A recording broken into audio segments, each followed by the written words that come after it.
helping make your life easier. Moms Every Day. Hey, welcome to Moms Every Day. I'm Hattie Cheek. Dr. Shuler back with Hattie. us from Capital Huntington Hospital and Marshall Orthopaedics. Good to see you again. Good Love when you come on the show. 4th of July, tomorrow. I know it's always a busy time for you, of course. With fireworks, ATVs, all the things that everybody likes to do on the 4th of July, I'm thinking that you might be seeing some extra people coming in and out next week. Absolutely true. So for fireworks alone, firework injuries in the month that precedes July 4th to afterwards, over 60% of the injuries happen with fireworks happen during that time. So nationwide, that's about 240 emergency visits per day.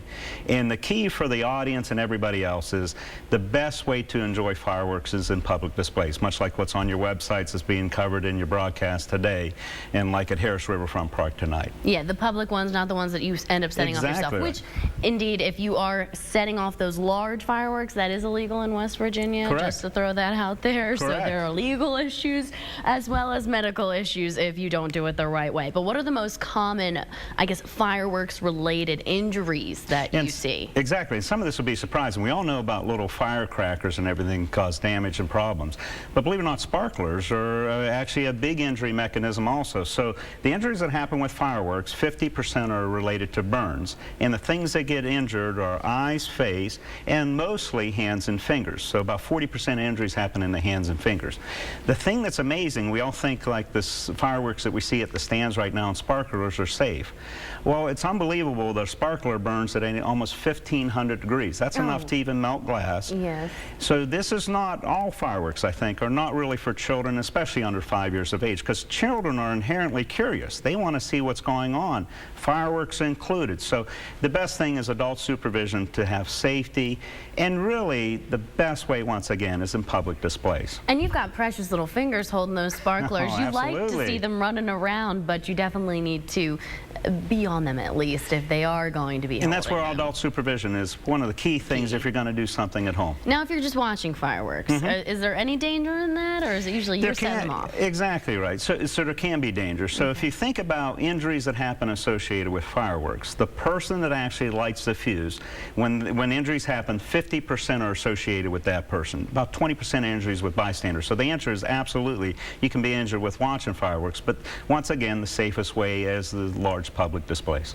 So that is the deal of the day. Just watch the large displays. Don't do them by yourself. But then ATVs, that brings up a whole other concern. We've had it on the news so many different times. There are people who have died on ATVs, and they can be very dangerous, but everybody loves them.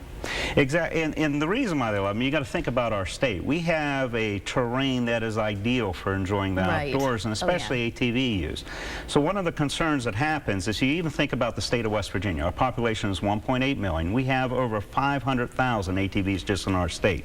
When you look at the viewing audience in our area, the #1 death rate, the state that has the #1 death rate for ATVs is Kentucky. The one that's #1 per capita, meaning based on population, is West Virginia, with Kanawha County #1 for death rate on ATVs. So it's, even though we have beauty out there in the outdoors, it is a risky type of thing on ATVs. So the concern I have, and I was an author on a paper that talked about ATV safety, is those that do get injured and come into our hospital, like Capital Emergency Department, only 4% took a safety class, and less than 27% were wearing helmets. Right. That worries the heck out of me. So safety needs to be enforced. And again, 53% of the injuries that happen on ATVs happen on paved surfaces. Remember, these are for outdoor use. They're not designed for concrete or paved surfaces. And you're getting all kinds of injuries. I mean, obviously people are dying. That's the worst thing, but you're seeing multitudes of injuries. And the majority of the injuries are exactly what I do, which is orthopedic trauma at Marshall Orthopaedics. 50% of ATV injuries are fractures and dislocations.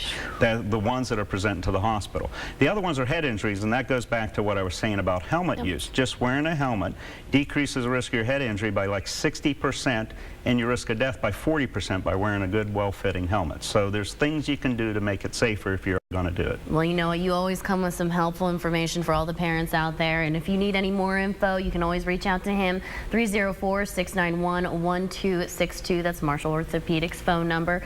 So again, you know, we're going into the 4th of July weekend. You want to be safe. Make sure that you're always watching over your kids so they don't have to show up seeing him.